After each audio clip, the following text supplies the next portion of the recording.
Hi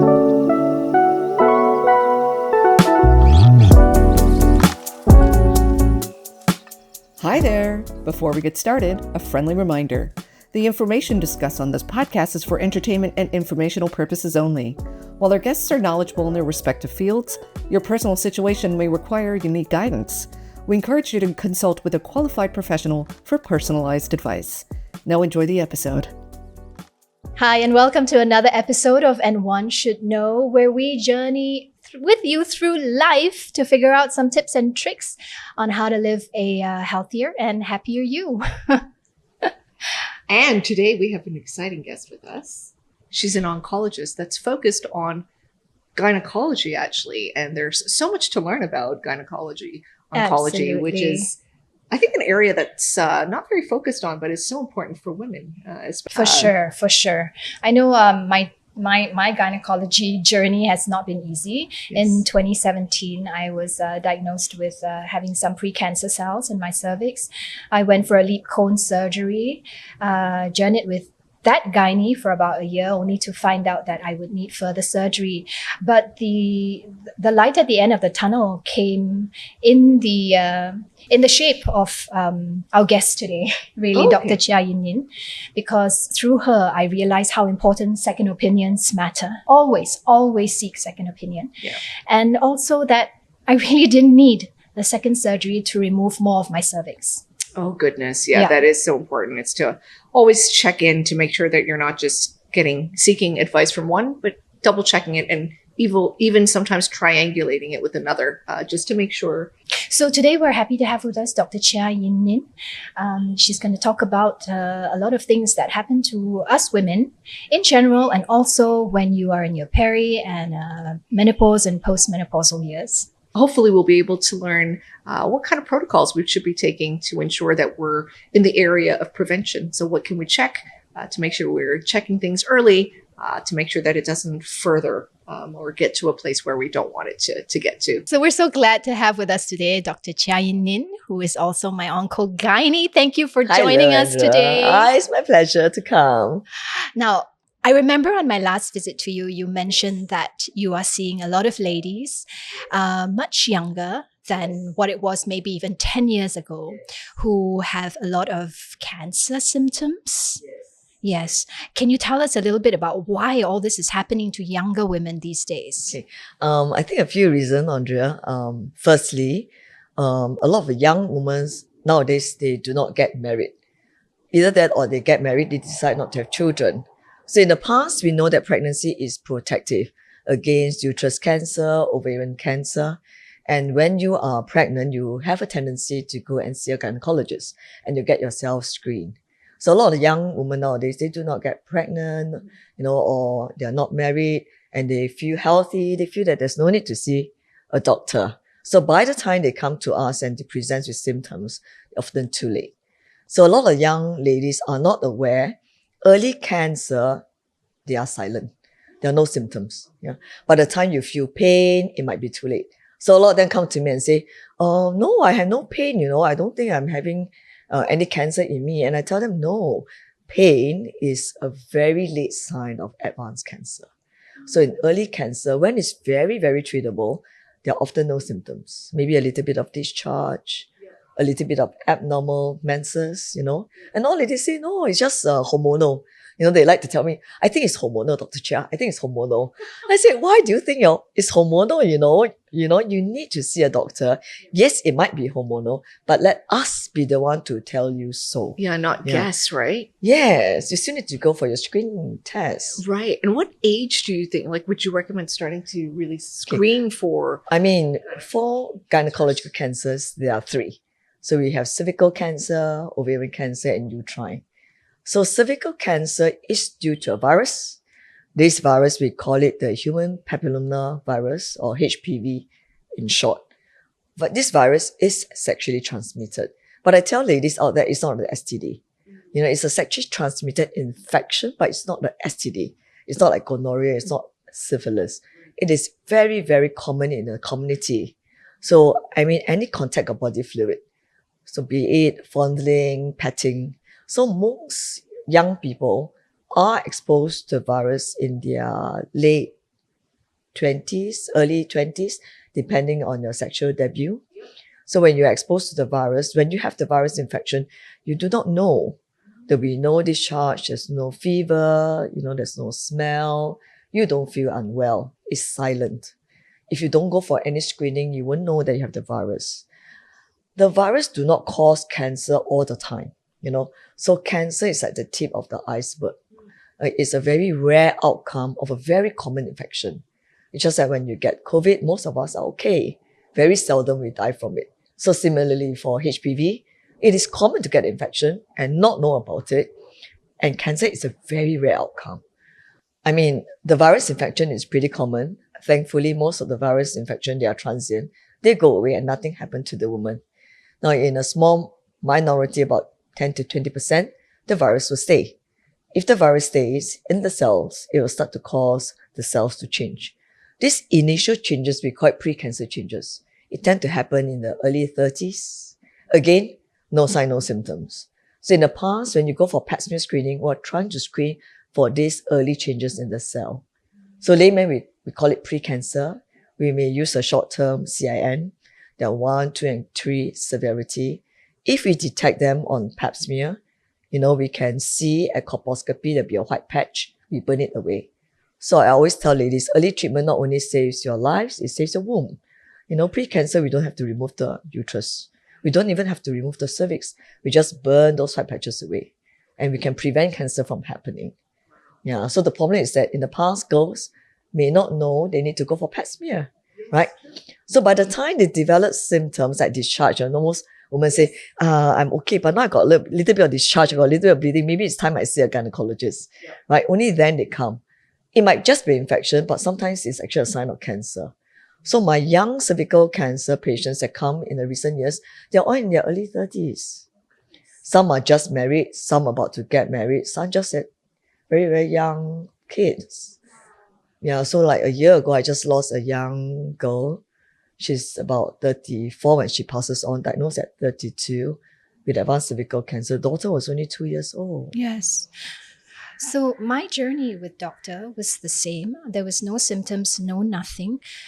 But the only thing that was different for me was there were no strains of the HPV virus. And that's because my immune system is compromised because of the anti-rejection drugs I take. So it also happens to women with compromised immune systems. That's right. That's right. So if your immune system is not strong, sometimes you end up not clearing the virus. In the past, we didn't have the HPV test kit, so we couldn't test women for the virus, but now we can. But even the best test kit right now, it tests about 16 to 18 strains, so total about 30 strains. So there's this small chance that we can still have a HPV negative pre-cancer or cervical cancer. Yeah. But by right, the HPV test kit currently that we have now is quite robust. It tests the majority. So this test is recommended. In time to come, it will replace pap smear. Yeah, so in time to come, all women needs to go for is a HPV test. That is done every minimum 5 yearly. My own patients, I ask them to do 3 yearly because like COVID, medical facilities shut down for 2 years. Yes. So if you're due at 5-year mark, and then another COVID hit and then you can't come for follow-up. By the time you come back, can be year 6, year 7. And I have some patients that end up with cancer. So that's cervical cancer. So every time a lady walk into my clinic with cervical cancer, I feel like strangling them because or it was preventable. Yes, because younger women, I tell them please go for vaccination. Older women, there are 2 lines of defense. There's pap smear, there's HPV testing. Why should anyone succumb to cervical cancer? Exactly. Why? Yeah, why? Right? Yeah, if you could just go for a screening and be diligent about it. Yeah. I mean, in the past, we used to say every year pap smear because pap smear not 100%. Yearly is also a little bit easier to remember because yearly you just go, okay, this is my end of the year, like checklist, I need to go. Yeah. When you tell people 3 yearly, 5 yearly, after some time you get a bit confused. When was the last time you did it? True. Was it 2002? Or was it 2003? Yeah, exactly. So routine is very important. Yeah, just keep to a routine. Yeah. And again, Andrea, not just cancer. I'm seeing a lot of young women with fibroids and endometriosis. So I think beyond a certain age, 30, they should just go for a gynae check or just get an ultrasound scan, pap smear, HPV test done, on a yearly basis just to see. Yes, and you mentioned as well that HPV, if you get the HPV vaccination, it doesn't mean that you're immune from getting cancers. Yes. Right? So HPV vaccine has gone through a few cycles of revision. So the first generation is like iPhone 0 lah. So the first generation, iPhone 0, very basic. We call it Gardasil 4. So that protects against 4 strains. Like I mentioned, there are 30 over strains. So you happen to get Gardasil 4, your overall protection for cervical cancer is at most maybe 65, 75%, So this 30% to 35% that you can get the strain not covered by the strains that's offered in the vaccine. Yeah. Then the newer generation one is Cervix, which covers 16, 18, and some cross protection that may up the coverage to 85. The latest one, the latest iPhone, I call it, is Gardasil 9. But even that only protects you against 9 strains. Not all. 9 strains. 9. So I tell all ladies, because sometimes they come and see me for some other issues. Then I'll ask them, when was your last pap smear or HPV screening? And they tell me, doctor, no need to do. I'm vaccinated and I got no symptoms. No. I said, no.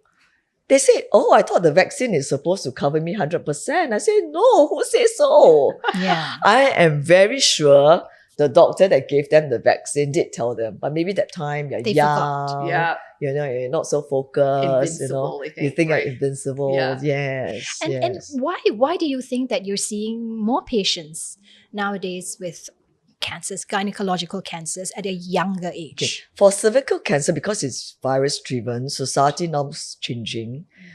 People have more sexual partners. Maybe sexual debut is a bit earlier, so they're exposed a bit more.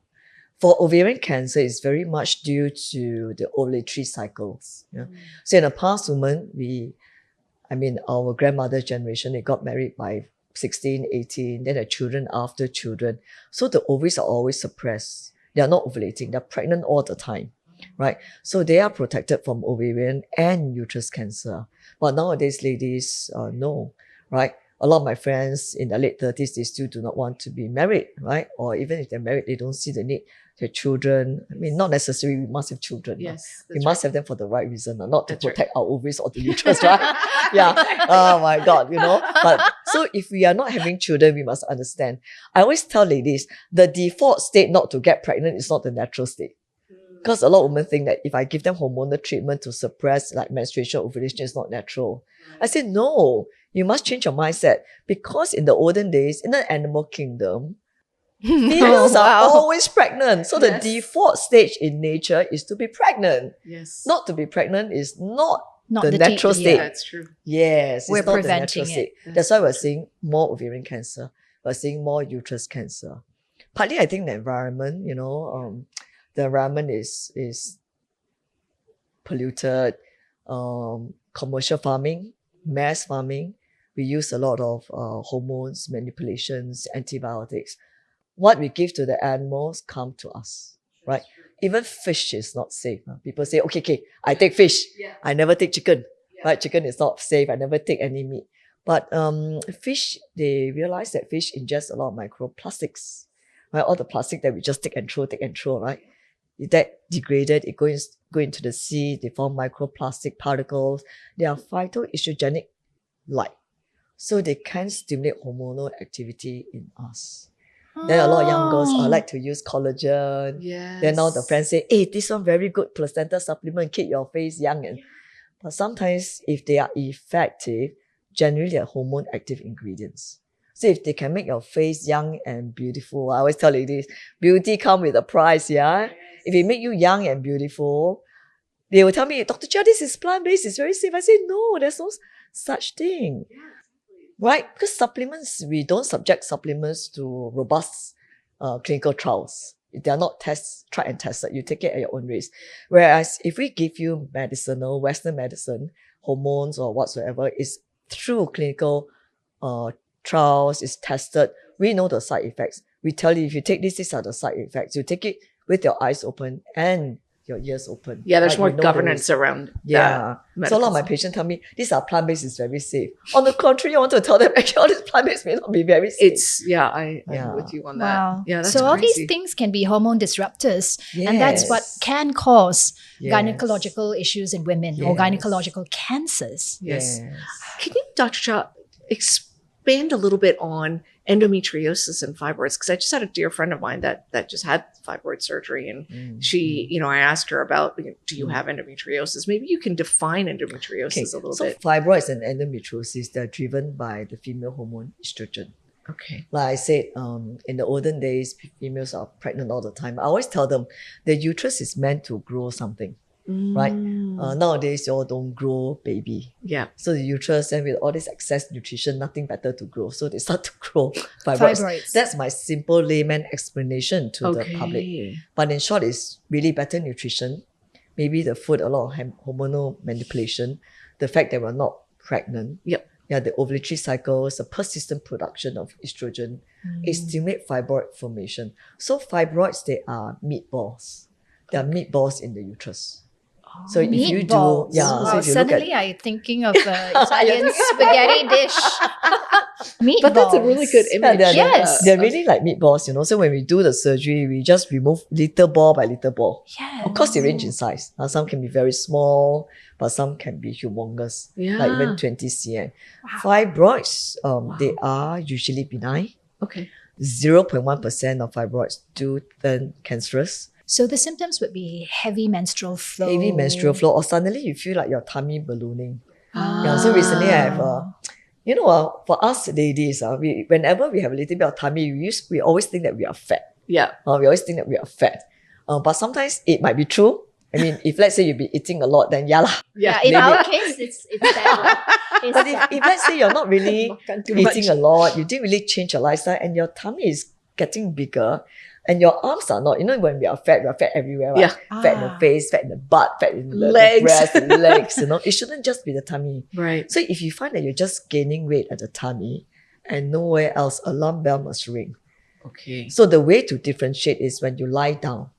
Okay. So if it's fat, when you lie down, the fat will just flatten out. You still feel fat lah, but it will flatten out. Right. But if there's a growth, when you lie down, you see like a Mount Everest popping out.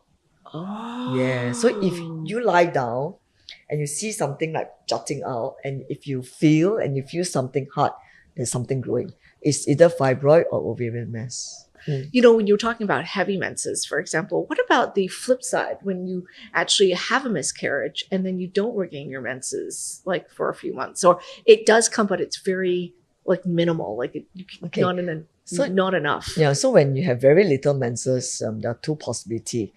Either one, your hormone levels are low. Yeah. Because estrogen thickens out the uterus lining, Right. right? And then the thicker the lining, the more the menstrual flow, because menses is the sloughing of the uterus lining. Okay. So if the lining is very thick, you get very heavy menses. Yeah. Ah. If the lining is very thin, you get very little menses. So when you have very little menses, it's either one, the lining is very thin, Yep. or two, they're all stuck inside and not coming out. So Huh. there's a group of lady, we call it the polycystic ovarian syndrome, the PCOS, the PCOS. Yes, PCOS. Yeah. Yes. So in PCOS, these ladies, they are not ovulating regularly. So when they're not ovulating regularly, there's no production of progesterone.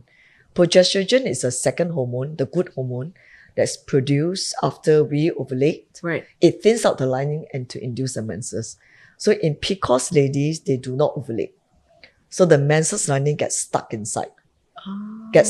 So they don't have menses for 3 to 6 months. If they put on more weight, the imbalance become more severe. Right.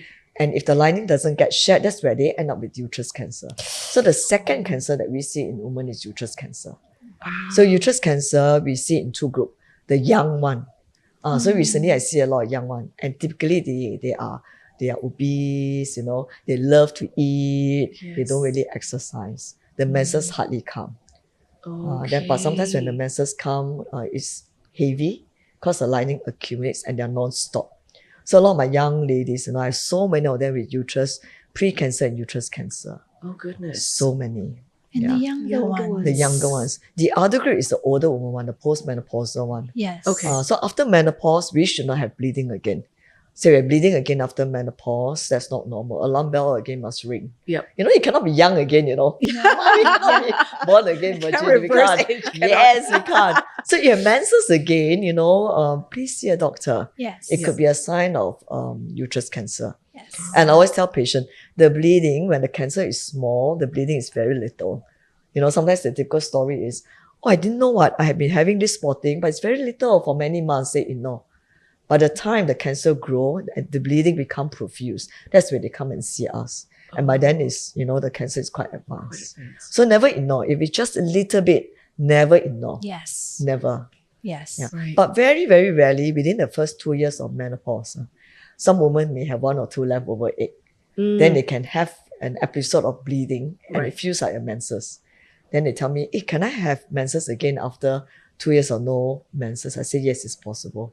We can have that 1 or 2 leftover egg. Yeah, which And is if- what happened to me as Yeah, well. so when it's strong enough, yes. Wow, alarm bells, you know, it just went off and I'm like, what's going on? How come I'm bleeding again? Yeah, but it's- please come and see us. Let us be the one to tell you it's a Yes. leftover egg. Yeah, don't assume that Yeah. it is. Okay. Yeah, it's so important. Yeah. Going for your yearly gynecological checks, so important. I cannot stress that enough. Yeah. I speak to a lot of friends and they're still telling me, no, I don't have a gynae. No, I have not seen a gynae in 20 years. I'm like, what? Oh my goodness. And you're right, because these are my friends who have not had children. Yes. Yes, so they don't think it's necessary That's to right. see a gynae. Yes. So however we circle around, we still come back to this estrogen, lack of Yes, estrogen. Yes. And yes. then we go on to talk about HRT. Yes. Now, how important is HRT in a Okay. woman's life, especially when, you know, she's menopaused and all that? Yeah. Okay. In the past, all of us just accept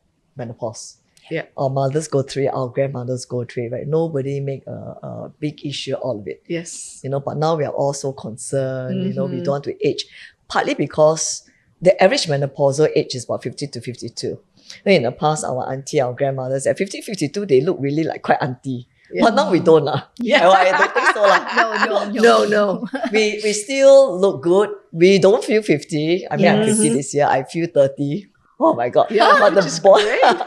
Yeah, so a lot of my friends tells me, I still have a life. Yes. I do not want to accept menopause. Yes. So what happened in menopause? So what happened? Our ovaries has got 2 functions. One is the release of eggs. So at menopause, the eggs becomes depleted. So no more eggs. So you can't get pregnant anymore. 2 is the ovarian production of hormones. So the eggs release will go first. Then after that, the hormone production. Yeah. So when we go through perimenopause, we feel all these changes because of all these changes. Menses start to be a little bit irregular. Erratic. Initially, you will notice a shortening of the cycle. Right. So you find that, 1 month I have menses twice. And that's because the cycle length shortened, the eggs are not so strong. So instead of a 28-day cycle, 32-day cycle, you start to have a 21-day cycle. 21-day cycle means 1 month 2 times. Then after that, you start to have no eggs for that month. Then the menses start not to come, maybe 2-3 months once. Then finally, when the continuously 1 whole year, no eggs production and release, that's where you have no menses for 1 year. That's where you truly menopause. Then the ovaries production of hormones will also drop. So initially, there'll be some hormonal imbalance and surges. So a lot of time, because the hormone levels are fluctuating, in the perimenopausal years, which is about 2 to 3 years prior to menopause, women start to feel symptoms. So the commonest symptoms that we all feel is that we feel hot. Yeah, I'm not sure whether Quite you all feel, literally. do you all feel hot? No, I haven't gotten She there hasn't yet. gotten there. But yeah, so like for me in my exercise class, Yes. we have a group of young ladies and we have a group of older ladies. Yeah. So the older ladies, we blast the fan, we blast the aircon, then the young ladies will say, very cold, very cold. I say, okay, you all wear sweater, yeah. We cannot be totally naked, yeah. Not that we have any figure to flaunt, right? So please, you all wear sweater, we need the fan. So sometimes I have 2 fans blowing at me. Oh my Then we goodness. share about buying cooling mat to sleep on because it just feels so hot. Hot. Okay. The classical hot flush is not common, whereby you suddenly feel a gush of redness and Right. heat, and then you sweat profusely. Not common. Some women, they get it. And they can get it in the middle of the night. Yeah. Then they wake up, the bedsheet will be drenched. Oh goodness. Yeah, You but it's didn't a get that, right? phase. I got that quite a bit, but not to a point where bedsheet drenched, Okay. but more so perspiration Yeah. but you just wake up suddenly in like really Yeah, hot you really feel flushes. really hot. Oh, Yeah, yeah. you really feel hot. I mean, it's a phase. Typically lasts about 3-4 years. Yeah. But in some ladies, it can go up to 7 years. Oh. Yes. So is it important to actually know if you have a history of breast cancer? Or... So when you have a history of breast cancer, no HRT for you. If a strong family history of breast cancer, also no, we don't recommend. Okay. We don't recommend. But even if you don't, there might be that 1 in 1,000 that might get breast cancer after being put on HRT. Yes, that's right. Yes. So even without a family history, without a personal history, there's that 1 in 1,000 extra. Right. So we really tell patients, what are the other symptoms? Hot flushes is a phase. If you can cope, then just live with it, right? Some people say take some like serotonin or some like medication, mood stabilizer medication, they can help. There are some new drugs that target the thermoregulatory centers that can help with hot flushes, but they're all quite new. So these are exciting. These are non-hormonal. Okay. So they are coming. They're coming. Okay. So hot flushes, put it aside. Maybe we can deal with a new medication. What about the other symptoms of menopause? Mood swing is one. Yeah, so you may have friends about menopausal age. Sometimes one moment smile at you, next moment step at you. Or husband say, hey, why nowadays you like that? You know? Yeah, you're menopausing. Yeah. It's true. Yeah. It's true. You know, one moment we're okay, next moment, like when I teach my exercise class, I got a partner, right? One moment I'm okay. The next moment she says something, I'll snap. So usually when my jumpers come to class, they'll ask the other person, hey, how's the weather today? How is it? You know? Wow, today weather no good. Then they say, okay, zip. You better be careful what they say in front of me, you know. See, I love this. I really love this because it's true. It happens. Yeah. And you know, Dr. Chia, she's a doctor and even she goes through things. It's too. true. It happened to us. Yes. Right? Yeah. Then my friend said, you better be menopausing, you know, in this foul of yours. So it's okay if you're menopausing. They'll blame it on the menopause, you know. Yeah. Yeah, some people say, why you change? Now you're a different person. Yeah, Then you say, no, I'm not a different person. You know, some husband will say, I want to divorce my wife. She's a different person. No. Jekyll and Hyde. Yeah. It's just a period. It's a phase. It's a phase. It just It's takes a a little bit of period. understanding. I always tell ladies, during this period of time, is also our midlife crisis. You know, we have other issues as a lady, working, Yes. whether working or not working. Yep. Sometimes it's emptiness, children are growing up. Absolutely. Right, sometimes you feel body changes. Yep. We tend to put on some weight, so we're not so attractive. Then we see all these wrinkles. Yeah. Then we see the sagging, the breast sagging, everywhere sagging. No, we don't feel very good about ourselves. Then our parents old. Yeah. Like my friends, every other day we are at the A&E. True. Parents are old. Yes. You know, there are children issue, teenage issue. Yes. There's a lot of things on our mind, right? Then husband, we think that they also got menopause or whatever. Yeah. Andropause. Andropause. You know, sometimes they're not so loving, right? They snap at you. Yeah. Hiya. So we have to deal with all this issue. So sometimes I tell patients it may not be 100% menopause, it could be midlife crisis. Right. But of course, the hormone searches does makes it worse. Yes. Yep. Yeah. So some ladies tell me, suddenly I just cry. Last time I'm not like that. I told her it's okay, it's the hormone. You What know? about mammograms? Because I haven't actually gone for one yet, and I'm 45. Okay. And I you think, should. yeah, because I read before that you don't do mammograms till you're 50, but I think that was changed, right? The recommendation is between 40 to 50. Yearly mammogram. 50, okay. After 50, once every 2 years. Okay. If your breast is lumpy, you need to supplement with an ultrasound. Yeah, What is that? mammogram is to pick up early cancer calcifications. Right? They appear as calcium deposits. Ultrasound is useful when there's a lump. It helps to differentiate whether the lump is cancerous or not. But mammogram is painful.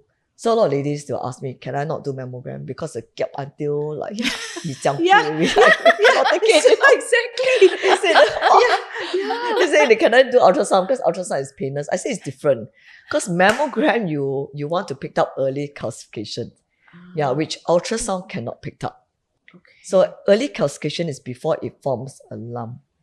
By the time there's a lump, the tumor, if it's cancer, is quite sizable. It's at least a stage 1 or 2. So I tell ladies, you cannot.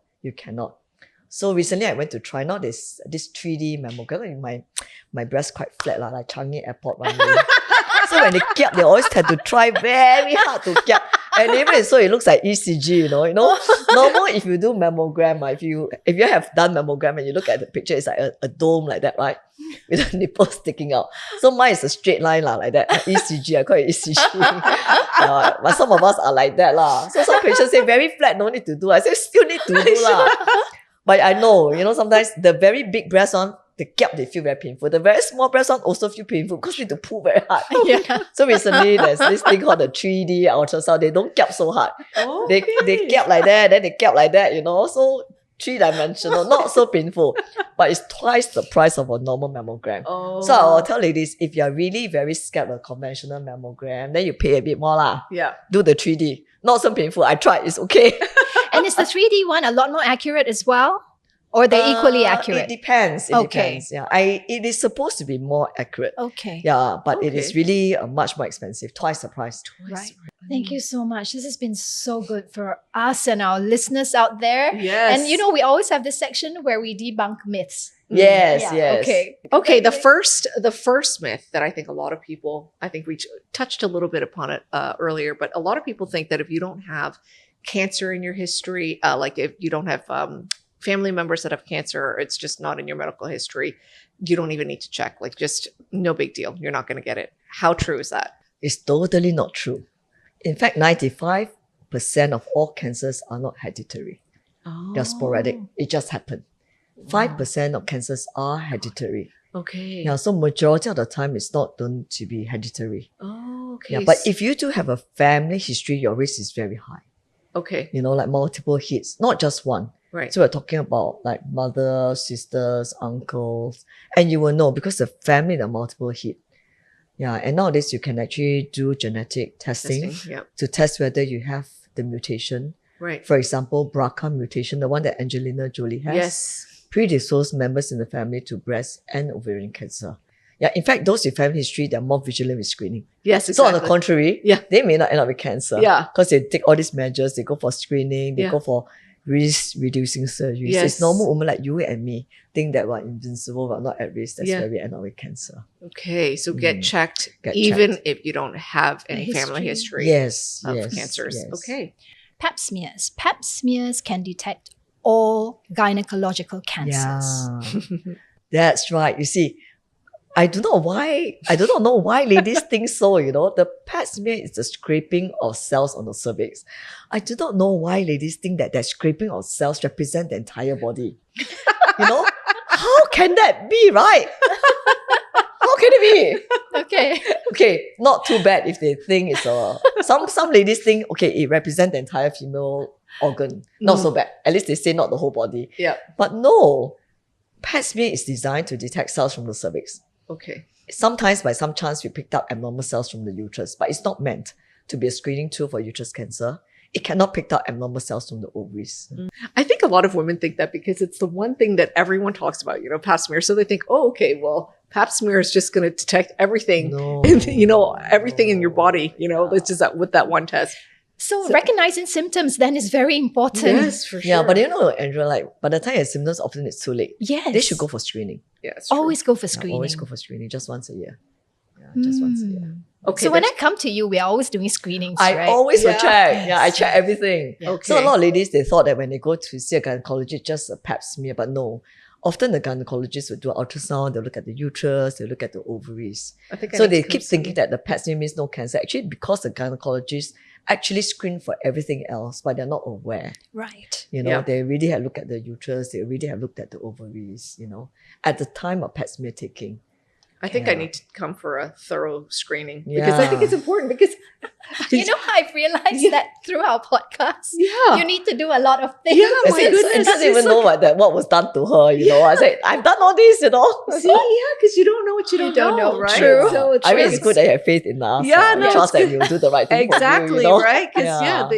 the gynecologist would know what to screen you for. Yeah, but I mean, our patients are pretty well informed. They ask me, are you doing HPV tests? Mm. Are you doing ultrasound? There are patients that Yeah. ask. So if you have extra resources, the first aim is to protect the ladies. Yes. So we have extra resources, then we want to be fair. We want Right. to Women protect as well. the males Right. as well. That's really good to know. And if boys or males have means to get themselves vaccinated, they should. They should. Yes. They should. That's really good. Now, another myth. If one is on birth control pills, they increase their chances of getting gynecological cancers.